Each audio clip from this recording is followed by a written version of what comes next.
So this morning, I'm going to be sharing some, theory with you. So to some extent, I'm glad I have you early where the caffeine is still kicking in. What we're going to be talking about this morning is this idea of influence and persuasion. And when I say theory, the reason why I say theory is because there's actually a rich, this is in a rich area of research. There's a lot of science behind it. And I want to share with you just a little bit of that science. Now, here at LBS, we believe very strongly that there's no point throwing theory at you if it's also not simultaneously practical to you.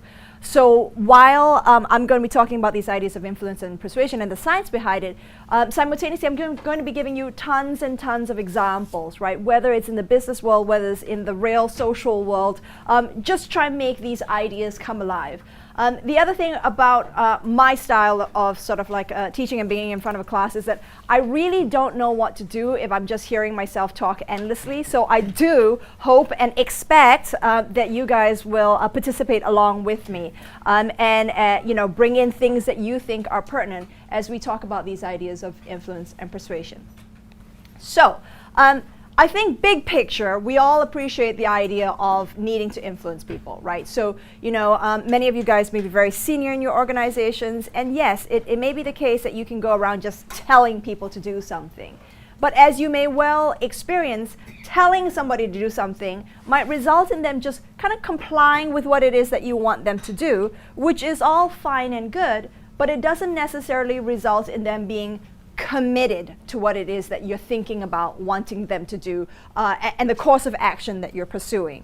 And as a result of that, these ideas around influence and persuasion are really, really key because they move beyond getting somebody to just simply comply with what it is that you're requesting to actually being truly committed to the course that you're setting for them, such that when you're not in the room, when you're away at LBS attending a course or at a meeting in a different organization, these individuals are still doing the things that you want them to do.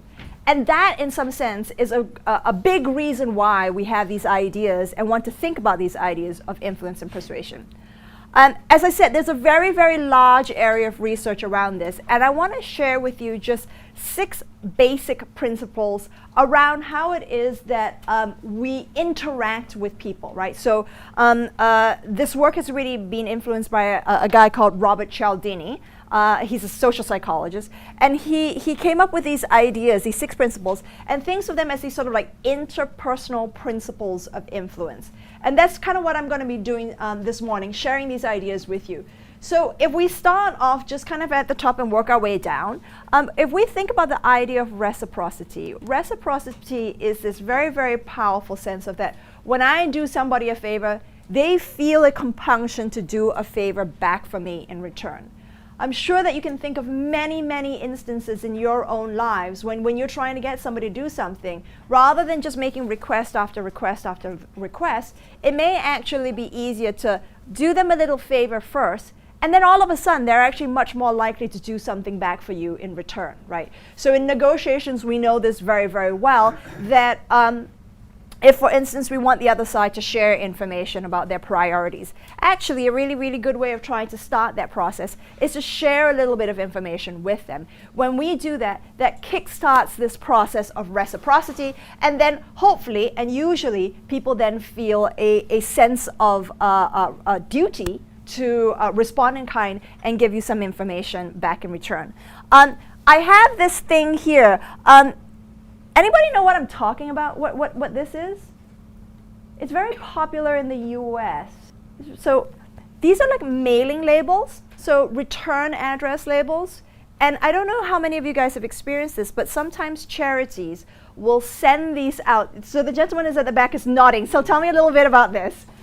I remember when I lived in the US that we would get those labels with their names and addresses. It looked great. And then after you get that as a gift, they invite you to make a contribution to the charity. Yeah. And this is exactly, they're trying to work on this principle of reciprocity, okay? Did you ever donate out of curiosity? Yes. Okay, so you're more generous than I was. When I was in the U.S., I was always a starving student, so I would get these in the mail, and starving student as my excuse, I never donated. But this is the principle that they're working on, right? So they're printing out these return address little stickers, and obviously this is incredibly cheap for them to do. You can only imagine that all they need is a color printer. They need to have bought some stickers from Office Depot. And then they're printing them out en masse, and then they send it to you. And now you receive this thing, and oh my goodness, it's a personalized gift. How thoughtful of them. And then they kick in this idea of reciprocity, and now you feel a slight need to do them a favor in return. There are many other examples of this. So, you know, this idea of like, is it really a free gift in the mail? I mentioned this idea of reciprocity in negotiations, right? Giving some information to get information. But I'll give you another example. So this was a study that was done some years back. And they were trying to figure out how to get people to respond to surveys. So I don't know how many of you guys either have to do customer surveys or even in-house surveys where you're trying to get your employees to respond to you. But this is an interesting one. So this company was interested in trying to understand, not this company, sorry, these bunch of researchers were interested in trying to understand how to get people to respond to surveys. So what did they do? They had two groups of people. And one group of people, they sent out this survey and they said, hey, we'd like for you to complete this survey. It's really important for us. You're all part of this organization. We want feedback from you. And if you complete the survey and send it back to us, we will send you a check for $25. Okay? I mean, $25 is, it's not a small amount of money. It's a decent amount of money. You know, I could get a very nice lunch or a simple dinner for that. Okay, I can work with that. And then in the other condition, what they did was they sent out the survey and they said, hey, we'd really like for people to complete the survey. Here's a $5 check. It's yours to keep whether you complete the survey or not, but we'd really like for you to complete this survey. People were much more likely to complete and return the survey in this condition. Now, cynics in the room are probably going, hang on a second, I've just sent out like a lot of $5 checks. Am I in a lot of trouble now? Interestingly, no. People in this condition tended to be honest. They tended not to cash the check unless they actually completed the survey. So this idea of reciprocity was, one, more effective, and two, more cost efficient than this idea of, hey, you do something for me, then I do something back for you in return, right? So this idea of reciprocity is quite powerful. Any ideas that you guys can think of around reciprocity? Ideas of how you've seen it play out in your lives or in your organizational lives?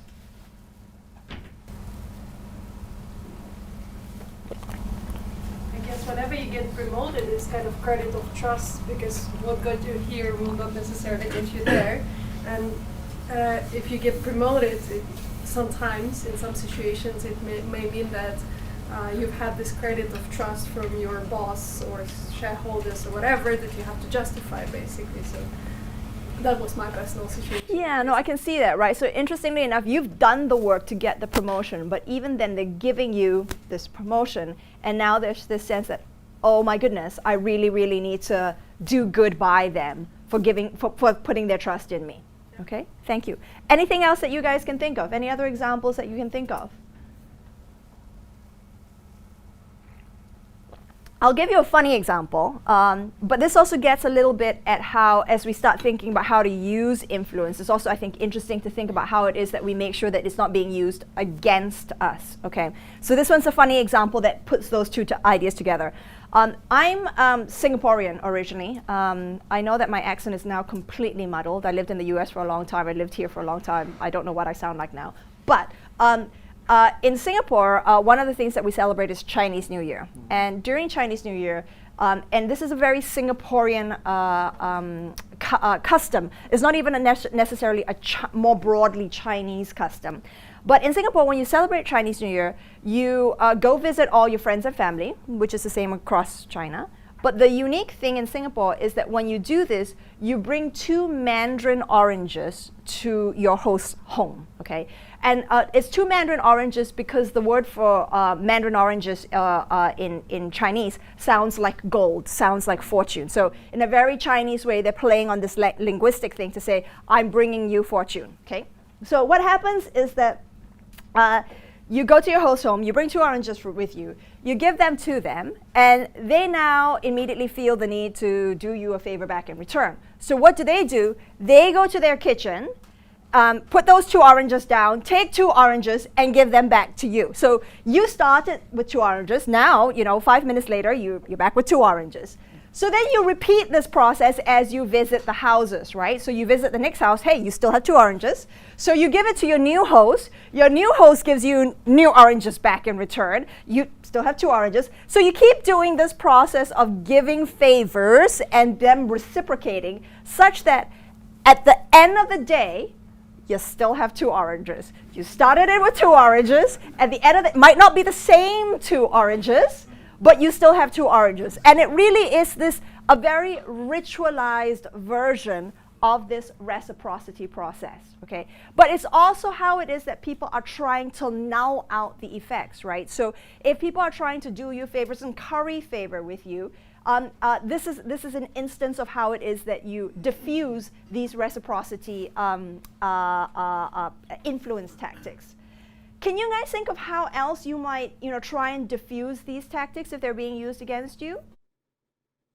I suppose if you're Scotch, you'd get for your 2 oranges, you'd give 2 lumps of coal. Thank you. That's at New Year, isn't it? Well, it's New Year, isn't it? Yes. So It's the Hockmanay thing. So okay, for those who are not in on the details, tell me a little bit about how this. Well, I remember when I was a kid, we used to have a tradition that you went outside the house with a piece of coal, and you came back inside the house when the clock struck 12. Okay. To welcome the new year. So okay. That's what the gentleman's referring to as the coal. Am I right? Yeah. Indeed, they actually sort of bring in a lump of coal. Okay. Speaking as a Scot, I think it's called first footing. So footing, I did yes. first foot across the First foot door. across I see. Okay. Yeah. Okay. I think over time it evolved into a bottle or something. Of course it did. Of course it did. Good evolution of a tradition. Okay. Other ideas of how you can see this sort of like if somebody is trying to use this influence tactic against you, how you would try and null out these sorts of reciprocity influence tactics. You could pay for it or decline to accept it. Mm-hmm. So you could pay for it, you could decline to accept it. But my guess is that in an organizational in most situations, that could come across as kind of rude, right? So yes, you can try that, okay? But be careful that you don't offend your counterpart. Other things that you could do. Just classically, if someone's bought you lunch, you Yeah. buy lunch next time. It's something as simple as Absolutely, right? So there's just a sense of tit for tat. Down the line, I remember it's my turn to pay for lunch or dinner or whatever, or drinks. Yeah. Somebody had a... Sorry. Yes. I may have misunderstood the question. How do we protect ourselves? Yeah. Trying to use reciprocity? Yeah, so exactly, right? Accept with grace. Okay. Be aware that that's what they're trying to do. Yes. And steel yourself mentally to go Steel against mentally. social norms. I don't dispute this. So in some sense, as we go through all of these different types of influence tactics, that is the advice that will be consistent for many of them. But I'm going to present to you some research that basically says, you know what, sometimes that doesn't work as well as we like to think that it would. And in that regard, it's therefore even better to have other ways of tackling them. My guess is that, for instance, within an organizational setting, many of you guys will have rules within your organizations that say, I can accept this gift, but not this gift, a certain value of gift, or there's certain things that I can't do. These organizational boundaries are there in some sense, because sometimes just us saying, I understand what they're doing and I'm not going to fall prey to it, is not necessarily sufficient. Yeah. So some things that we can do, as I said, you could try and reject the gift, but it's not necessarily easy, or it could be seen as impolite. we could be exactly this, right? Accept the gift, but kind of be wary of what's going on. And again, that can work. Don't get me, I'm not trying to say that it won't work, but I'm just saying that it's not as easy as it might sometimes be. Whenever this happens to me, I generally like to have a ready excuse. You know, I go into a shop and try and buy, and I'm trying to buy something, and they offer me a coffee or whatever it might be. Thanks, I just had breakfast. I don't need anything right now. That doesn't necessarily stop them from still trying to really like foist the stuff on me. But at least if I have a ready excuse, that potentially helps me to overcome their influence tactics. That's reciprocity. Let me give you some other ideas to think about. Another tactic that Cialdini talks about is this idea of commitment and consistency. The idea of commitment and consistency is that once we make a decision and we head down a particular path of action, we feel the need to be consistent with that course of action. And this can happen even if we get negative feedback about our actions. And it is particularly effective if the commitments are done sort of like in a very active public way, right? You can imagine, right? So if you stand up and immediately start saying things about, you know, I am going to, you know, New Year's is coming and I'm going to make a resolution to start going to the gym. If you make that sort of like public commitment, it becomes much more effective in ensuring that you become consistent with that course of action down the road. So I have another example, a bumper sticker, right? So not as common here again, but again, this is potentially a bit of a US example. But when I was in the US, I remember seeing bumper stickers for every which cause that was out there. But beyond that, for children's schools, right? Always like proud parent of, you know, whatever school. Why do people do that? Why are these, you know, bumper stickers so prevalent? And then come election time, also very, very prevalent. Why are they out there? Does it say something about your personal brand? So it defines what you present to the world. Okay. And then what happens when that brand comes knocking on your door for money or, you know, or your time commitments or something like that? You've defined, you're exactly right, you're spot on. You've defined yourself as that is part of your brand. So when that brand comes saying, I need your help in terms of time, whether it's for your children's school or money for saving the whales or whatever it might be, you're much, much more likely to do that, right? Another example, and this one is, I like this example because it really kind of combines these different, a couple of these different influence tactics. And one of the things to think about if you're trying to go around influencing and persuading other people is that if you can tap into multiple of these principles, whatever you're doing becomes ever more powerful because it fundamentally means that it's leveraging off of different psychological ideas simultaneously. Okay, so example. How many of you guys have been, let's say on the plane, and you're reading some sort of magazine, and you see in the magazine this little tear-off thing that says you can get 3 weeks or 3 issues free of this magazine, and then after that, you know, you have to stop paying. How many of you guys have seen that? Yeah? How many of you guys have signed up for that? Okay? And tell me a little bit about... I did remember to cancel. You did remember to cancel. Well done, you. So how or why did you remember to cancel? I put a note in my diary that You I put had to do it, so, because otherwise I wouldn't have done it. But this to a large extent is this idea of like commitment and consistency. But there's also reciprocity, going back to what we just talked about, right? They're giving you 3 free issues or whatever it might be. And then there is also the hope that, hey, I'm reading this. I'm reading, you know, whether it's National Geographic or The Economist or whatever it might be. And especially, come on, let's say The Economist, okay? I'm reading it now. Wow.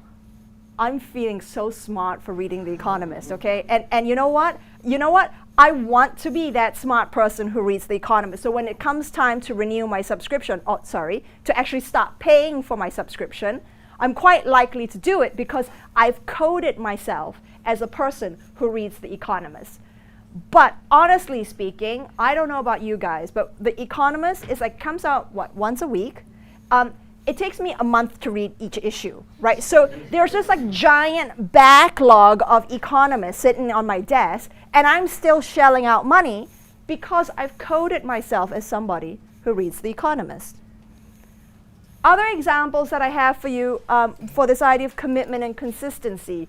So we talked about bumper stickers. Petitions are very similar in nature. Has anybody heard of the foot in door technique? I hear laughter, so I'm hoping would our new guest who's just joined us feel comfortable sharing a little bit with? No. Sorry, I'm putting you on the spot. But you were laughing, so do you want to tell us a little bit about this foot in door technique? Well, it's make sure you're on the inside before people know actually what you're talking about. Roughly. Kind of, yeah. Anybody else familiar with this tactic? It's stemmed from brush salesmen.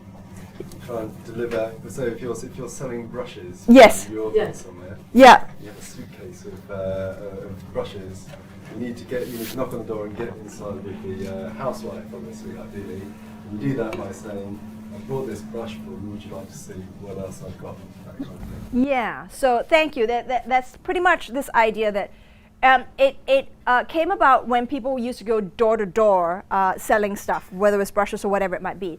And the idea is simply that, hey, if I can get my foot in, I can get the rest of myself through the door, okay? Because once you've committed to letting me just, get in a little bit, I can open that door further. There was a study done and this is an old study, but it's a beautiful study, done in the 1960s to examine this foot and door technique. And I have to tell you about it because it's really, it's kind of amazing. So this was done in California, and they were interested in getting people to put a big, ugly sign saying "Drive carefully" on these people's front gardens, okay? And they were kind of curious about how to get people to comply with this request. And so in one condition, they knocked on a bunch of doors in a neighborhood and said, "Hi, we're very interested in people driving carefully in your neighborhood. Would you be willing to put this big sign," which was very, very ugly, "on your front garden?" People looked at the sign and were like, not so much, okay? 17% of the people here said that they were willing to put this big, ugly sign on their front gardens. The other condition, they knocked on the door and said, "Hi, we're very interested in people driving carefully in your neighborhood. Would you be willing to put this little sticker saying "Drive carefully" on your window?" Everybody said yes. I mean, this is a neighborhood, people had children, they wanted people to drive carefully. So absolutely, everybody said yes.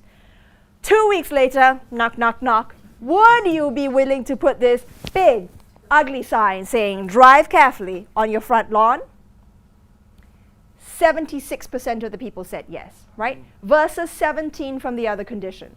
So think about a time when if you're trying to get somebody to do something for you and their initial response is no, no, no. Think about whether you can make a smaller ask initially, because that may be the way to try and get them to do the big ask later on. This is this idea of commitment and consistency. How do we prevent from, well, I'll give you one more idea. There's a very, very powerful area of literature that talks about something called escalation of commitment. Okay, escalation of commitment refers to a phenomenon where if people make investments, typically money, but also time or energy in a particular course of action, and then they get negative feedback, people typically reinvest in this failing course of action because they feel the need to be consistent with their initial choice, right? So from an economic standpoint, this is considered irrational. It's considered throwing good money after bad. You're supposed to ignore sunk costs, and people are honoring sunk costs. And this escalation phenomenon has been used to explain anything ranging from R&D investments to commitment to personnel, right? So you hire somebody, they're not working out quite right. Well, we could ask them to exit, or we could give them more training. Well, let's give them more training and more training and more training, even though maybe we should be thinking about exiting them gracefully. It's been used to explain the Vietnam War. It's been used to explain even things like the amount of time that basketball players have on court. So these analyses try to control for how much, how good these players were. But even then, if these basketball players were recruited with a big lump sum of money, they ended up having more playing time on the court. Understanding all of this, how do we try and prevent some of these things from happening? How do we ensure that the decisions that we're making are good decisions and not biased by these initial commitments that we make? On the escalation of commitment, one way is giving yourself a stop loss position, looking at data rather than general how do you feel about the situation. Agree. So being very concrete and objective in your data. I will say that research has found that the way that we look at the data becomes biased too because of this, right? So I hear you and I agree with that. The stop loss is like this bottom line, this reservation price, this reminder that I need to stop, which I also agree with. So this is very difficult to prevent and you need to try many things. So these are good, but may not be sufficient. Other things that we can do. Bounce it off someone else, work with someone else. Very good idea, right? So what's happening is that if I make the initial choice to invest resources in a course of action, I'm the one who feels as though I need to be consistent. But if I have a neutral third party make the reinvestment decision, so a colleague who can help me with my thinking, help me analyze the data, that can be very helpful because this colleague is not burdened by the same need to be consistent with initial commitments. Other things that you can think about. This is one of those where we say ignore sunk costs, right? So this gentleman was very, very rational and say, well, we need to kind of understand that these things are happening to us and we just need to say no. And my dissertation from many, many, many years ago was looking at exactly this idea. When it comes to these sunk costs, can we just say, you know what, we just need to ignore them. We just need to understand that they're there and ignore them. The problem is that we don't go around saying, ooh, let me look out for sunk costs. Ooh, let me beware of sunk costs. And then the next thing you know, the sunk costs hit you, and then you feel this need to be consistent. This is why these principles are as potentially tricky as they are. Yeah, so some ideas there. Let me give you more things to think about. So we've talked about reciprocity. We've talked about commitment and consistency. There's this idea of social proof, which is this notion that when the course of action is, please, sir. Sorry, can I just going back onto the last one? Yeah. How do you diffuse a third party committing, where you're seeing that they're committing to something and you want to try and diffuse a third party situation, committing to something which you don't like the look of? And just as throwing an example out, my wife, who might say, Now. Go. But what's interesting is I mean, you know, this is something that happens in all our relationships, and actually I can see when she says something out loud, I'm like, damn, that's a public commitment. She's going to kind of reinforce that. So are there any tips you've got for us, which is how do you diffuse that situation? So without asking for more specifics, which I'm not sure I can deal with, I would say that you want to try and find a graceful exit, right?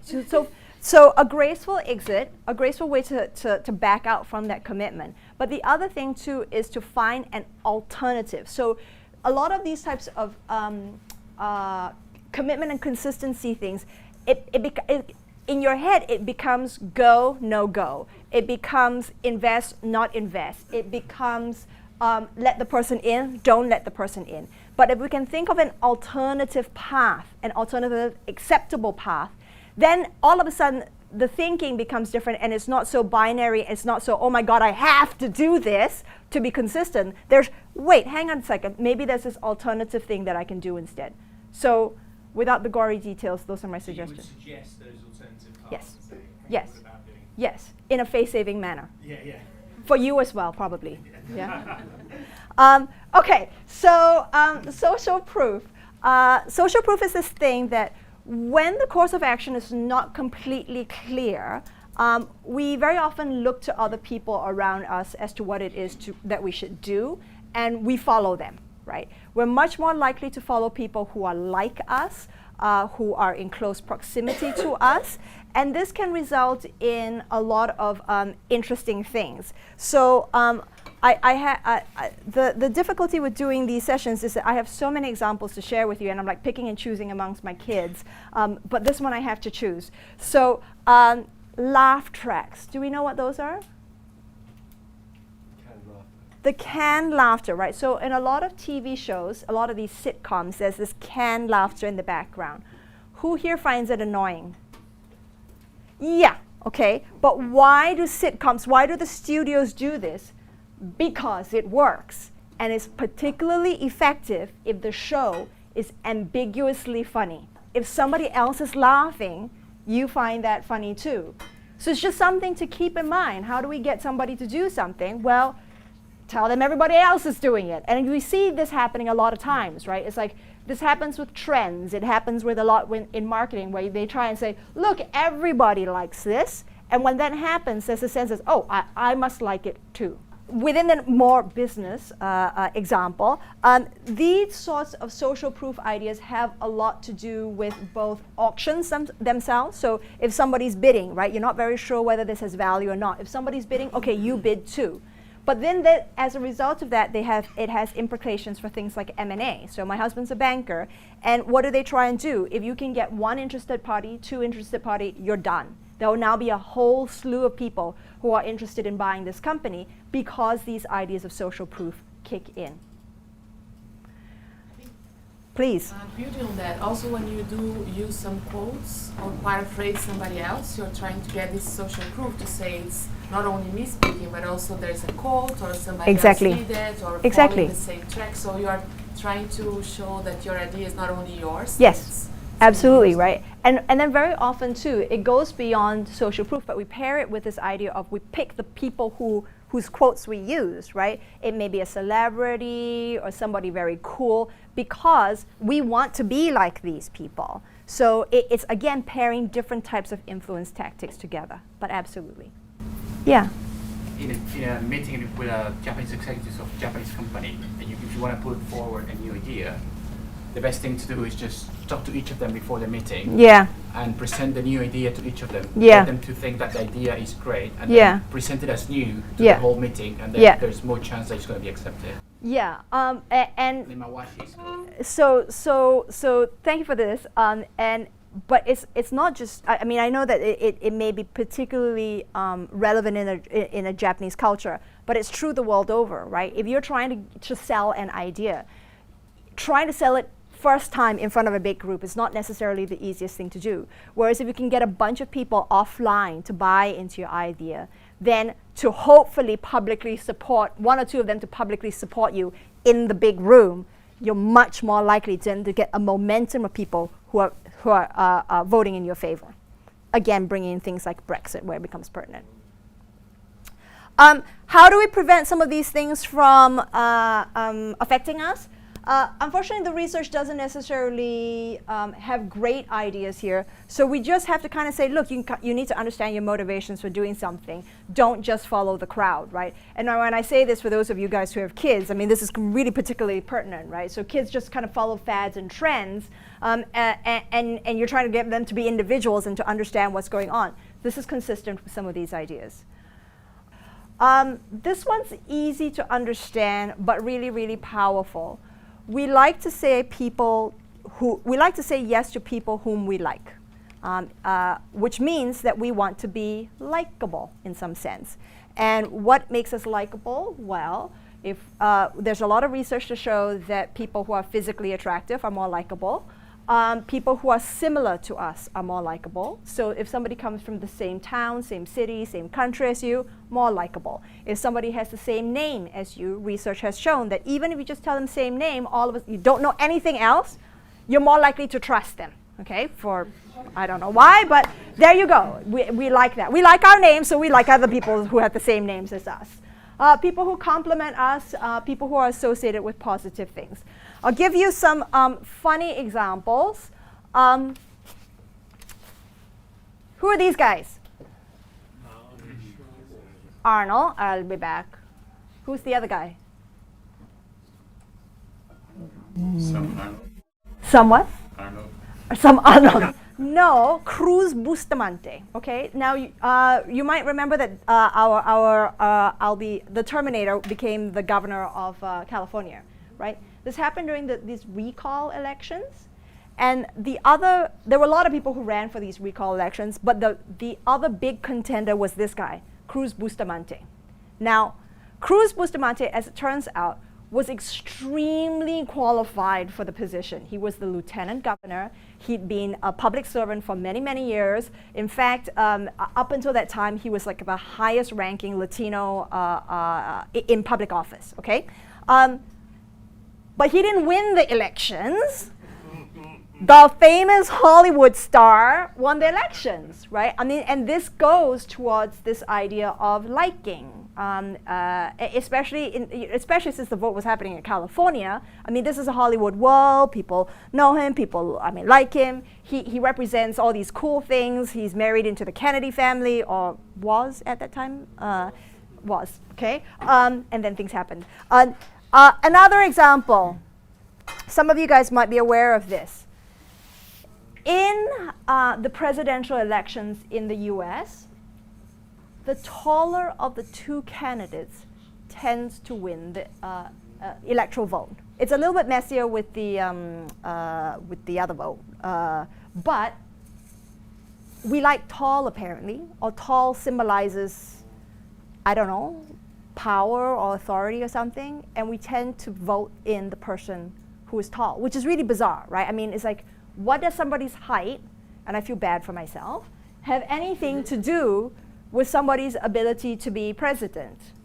Not a whole lot, and yet the taller candidate tends to win the US presidential election.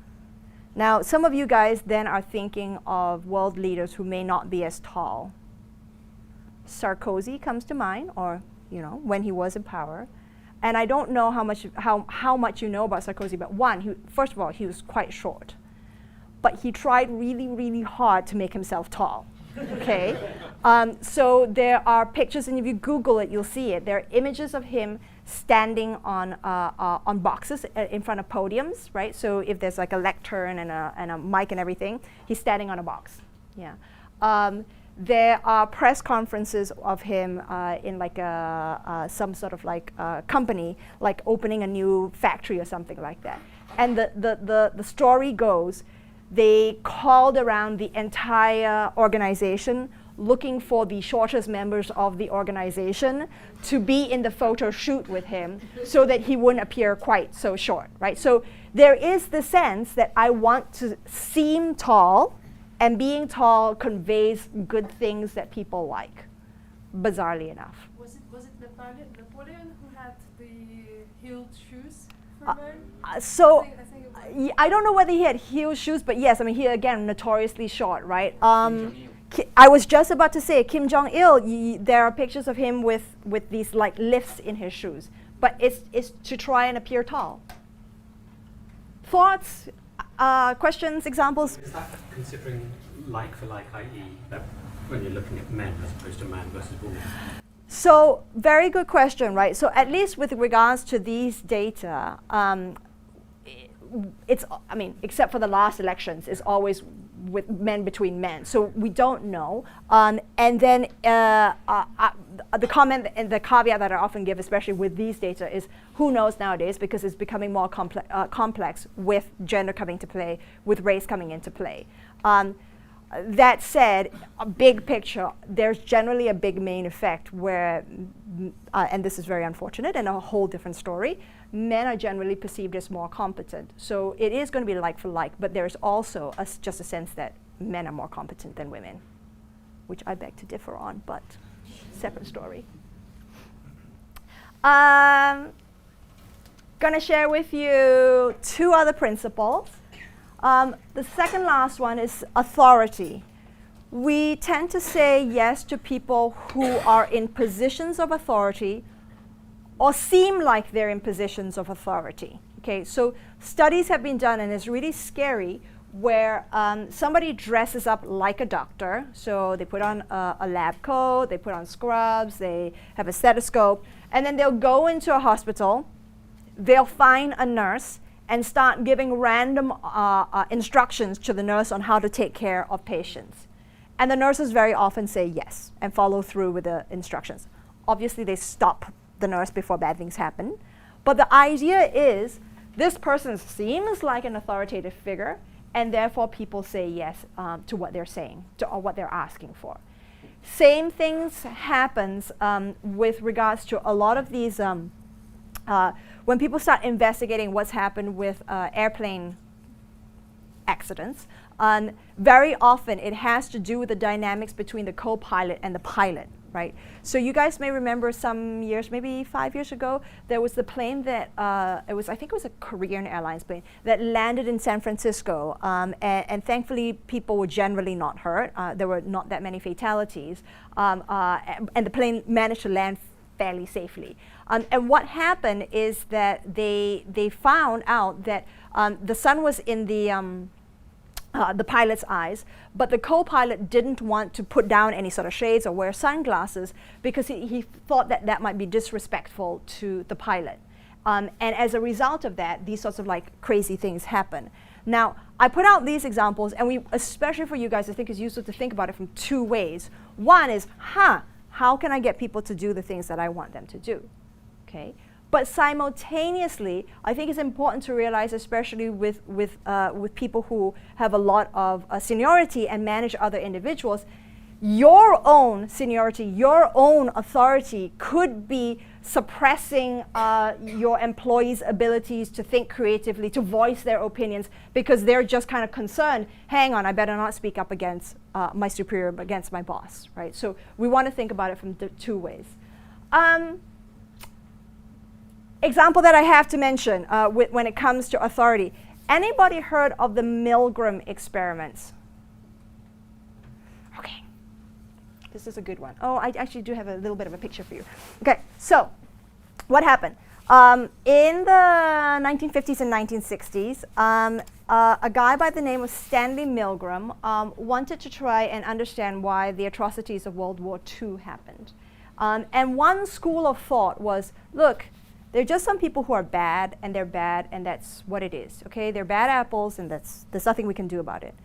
There's another school of thought that said, hang on a second, there was something about the situation that made really good people do some really bad things.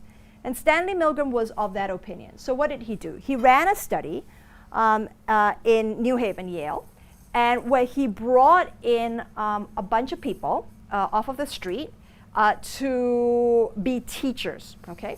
And they were supposed to teach a student, who is this guy, who was actually working in collaboration with the experimenter. And this participant was told, look, you're the teacher, that person's a student, okay? And every time the student gets the answer wrong, you need to give them an electric shock, okay? And this student, as you can see, was hooked up to a bunch of wires. And then the teacher had control of a big box that had a bunch, flip chart one. That had a bunch of levers on it from 15 volts going all the way to 450 volts. Okay? Now, they asked a few psychiatrists beforehand, so what percentage of the people do you think would go all the way? And the psychiatrist said, no, very few. Okay, people are good. It's only the nutty people, the psychotics, the sociopaths who are going to do that. So what's the percentage of psychopaths and sociopaths? 1 to 2% of the population. Those are the only people who are going to go all the way to 450 volts. What percentage of the people do you think went all the way to 450 volts? 70 to 80%. Very close, 2/3. 2/3 of the people went all the way to 450 volts. When the student, who was not very good at learning, got the questions wrong again and again, this person just kept on pressing these levers from 15 volts up, up, up, up, up, up, up, up, up. They didn't stop when the student was screaming in pain, faking it. They didn't stop when the student shouted that he had a heart condition. They didn't stop when the student fainted dead away. Right? They just kept on going. Why did they do that? Because this guy, who was the experimenter, was standing there in his white lab coat with a clipboard there. And he never held a gun to the guy's head and said, you have to go. Nothing like that. But just prompts along the lines of, the experiment requires you to continue. Please continue. Right? So there were verbal prompts, but it was never anything physical that said, you have to do this. Now, these participants, they were stressed out beyond their minds. They were sweating profusely. They were shaking. They were traumatized from doing it, but they still did it. This is the power of authority. I will give you one thing to think about, though, keeping in mind the idea of commitment and consistency. Imagine if the study had started off here. My guess is that you would have a very different result. You probably wouldn't have had 2/3 of the people giving him a 450 volt shock, which, by the way, was also marked with XXX. Yeah. So, again, combining different types of principles can be very, very powerful. I have just a few minutes left with you, so I want to give you this last idea to think about, and hopefully that's enticing ideas, which is that when something is limited, we want it more. And that limited can be limited in time, limited in number. It's particularly valuable if it's just limited. And if you think about it now, almost all the sort of like places online where you can buy tickets do that, right? And even Amazon does that. When it's just a few more, they'll tell you 3 more, like buy now, right? Or for airline tickets, 4 more seats at this price. It's trying to tap into this principle of scarcity, getting you to get the sense of, I need to get in on this action now before that opportunity goes away.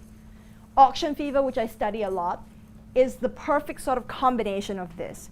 There's scarcity because in auctions it's typically one unique item. There's time pressure because you have to bid very quickly or the item goes away. And then there's competition with other people, right? So this competition increases the sense of the scarcity of the item. So all of that makes it really seem as though this item is really, really scarce. In general, we really need to beware this adrenaline rush, especially in a sort of like auction type setting. Take a break, think carefully, confer with your colleagues. But fundamentally, understand your motivations for buying something or doing something. Is it just because it's very, very rare and very scarce? Or is it because you really want it? Now, I bring this up, example, I'll give you just a second. And to something, I hadn't realized how perfect the timing for this is, but the Black Friday sales, which are on right now in the UK, and then they'll start in the US properly tomorrow, it's all about this idea here, yeah? Please. Yeah, what happens in an auction if you get somebody to bid on your behalf? So they're actually not the buyer themselves. Yeah. And you give them obviously target price restrictions around what they're doing. Do they also get caught up in this adrenaline rush or not? They might. They might, because at the end of the day, if they're watching all of, first of all, in theory, you're asking a professional to do it. So one might hope that they're therefore a little bit. Yes, if I asked you to do it for me, to go to Sotheby's, yes. painting. Yes. Well, okay. Have you done any work on it at all? That's really what. That I have not. No, I have not, to see how an agent would do in this situation. But your example is interesting because when I said professional, then I'm saying, okay, they know something about auctions, they know how to do all of this, and in theory, they should be better off. Then you ask me specifically, then I'm going to be obnoxious and say, well, I know about scarcity, I know how to guard against. So in theory, if you train somebody, then you're better off. So, but you could train yourself, you can train an agent. Does that answer your question? Yeah, I'm just curious about the dissociation between actually wanting an object yourself. Yes. But then just the whole environment, how that actually affects somebody Right. who's caught up in it. Even Understood. though they're not buying that object for themselves. So that's a very good and important distinction, right? You're basically pointing out the fact that there are different psychological motivations for you as the buyer versus an agent as a buyer. And for both parties, there are things that will motivate them to keep going, but different types of things that will keep them going. So for each of the parties, you need to be careful of what the bottom line is, but you need to put in place different safeguards to ensure that they're not taken over by auction fever. Yeah. I think on that example, like if you ask someone to go to the auction for you, if you tell them up front that you want that item, they will feel kind of compelled, and they will feel this implicit liability towards you that if they miss out on that item and someone takes it's a problem. It's an issue because you employ them to get that for you. So I suppose if you don't tell them what the outcome you want is, then probably you can eliminate a bit of that. Well, I mean, I think it goes back to something that we've said before, right? Have very clear bottom lines, right? So that will prevent you from getting a bad deal, but it may not help you to get a good deal. Yeah. I saw a hand up. Yes, please. I just wanted to share something. Please. So I used to be CEO of the Metro newspaper, which probably most people are familiar with, and I was involved in the launch period of that. And the scarcity was exactly what we did in the early days. And what I've realised actually it's a blend of a few of the things that you've talked about. Okay. Because what we deliberately did was undersupply the London market with numbers of copies to create a scarcity. And if you see at the bottom of the bins now, you'll still see it says you've got to be quick. Because suddenly if you're going to be putting lots of free newspapers into London, there was no value, potentially no value being attached to it. So we had to create value, which was by limiting supply. Yeah. And then it was about creating the habit, because obviously this consistency of having to get there and get quick. Yes. And also the reciprocity, because when people felt as if they'd been given this for free, they felt as if they had to leave it for something That's a else. lovely example. Thank you. Yeah. And, just as I say, the scarcity was the thing that Yeah. made me think of it. But Yeah. actually there's It taps into all of these principles, which is why it becomes very powerful when you're using all of these different principles simultaneously. I'm at time, but can I please give you my favorite example? Diamonds. So pretty. Yeah, timeless classics. Beauty, fire, love, brilliance. Women tend to like them. What do we know about diamonds? Scarce? Are they really scarce? Tell me more. So De Beers controlled the supply. Mm-hmm. And for those who are married or about to get married, engagement rings were not a thing until the 1920s, 30s, when I think it was De Beers. Yeah, it was De Beers launched their advertising campaign. You're going to get married, buy an engagement ring. When has 1 month's salary lasted this long? Revenue ticked up very nicely. They thought, we're on to something here. Launched the next advertising campaign. When will 3 months' salary last a lifetime? It's brilliant, though. Okay, I mean, so I'm not saying it's not brilliant. yes. I didn't deny that. Yes. It is genius. It is genius. So that's exactly it. Okay. So I mean, look, diamonds. There are tons of diamonds in this world. There are just loads and loads of diamond in the world. But De Beers holds control of the supply of diamonds. It limits the supply. It makes it to be a perceived value, combined with some clever marketing, and biggity bam boom, we really, really want them. Now, I have to say this because it's important. We're looking at the women in the room going, oh, yeah, we want these diamonds. But you guys have the things that you want too, okay? I don't know whether it's the iPhone or the watch or the stereo or the gadget or the limited edition print or whatever it is, but you guys, women and men, have things that they covet because of scarcity, yeah? Let me just end with this final idea here. When we think about influence and persuasion, I've talked a lot about these ideas. There are other things that fall into how it is that we can influence and persuade people. The bottom line, if you don't remember anything else, remember this. You guys have been trained to strategically think about the content of your message. Yes, the content of your message is important. But when you're trying to influence and persuade somebody, think also about how you're creating that relationship, how you're framing the information that you're conveying, because that has a huge impact on how it is that you influence and persuade people. I'll stop. I'm happy to take questions or thoughts, but I know that I'm also over time. Right, don't worry. Any questions or thoughts for Gillian? Final questions? Yes. Sorry, just going back to the, I think all of that is great and makes a lot of sense. Going back to commitment and consistency. Sunk cost fallacy, absolutely true. The bit that I had a question about was with the consistency. You used that example of putting a sticker on the window and then getting the big. I think that works from a company to person perspective. But if you're the one who's doing negotiating and you're going to someone to say, here, can you do this for me? And it's a small thing, and then later when you go back and say, can you do this for me? It's a big thing. Yeah, they might get caught up in the consistency, but isn't there a danger that they'll think, actually, I've already done you a favour? I'm not going to go back to that. So how do you sort of could be, right? But the way that I'd actually think about doing it is if you're trying to get in with a company, it's, hey, can I have a meeting with you to have a chat about something? Can I buy you a cup of coffee? Right? And then from that coffee, it's the bigger sale after that. So it doesn't, yes, they've given you their time, but you've bought them coffee. Right? So you're using reciprocity. Yes. Yes. Please. Just on the takeaway and how you say something is as important, if not more so. Yeah. Do you have an example of that? I guess what I'm just trying to do is to summarize this idea that the ideas of influence and persuasion are all of this stuff is not necessarily around what you're saying. So think about politicians, okay, and these like hype things that we're talking about, or the attractiveness things about. It's not their actual political positions that they're conveying. Yeah, okay, there's something there, but people are being persuaded by other things like their attractiveness, their height. So that's what I'm trying to convey to you, that the message is important, and the message is particularly important if people are motivated to listen to you and have the cognitive resources to listen to what you have to say. But especially if they don't have cognitive and motivation resources there, you want to focus on how you're getting to them. Buying them a coffee, asking for a little bit of time, and then asking for more time, doing them a favor, those kinds of things.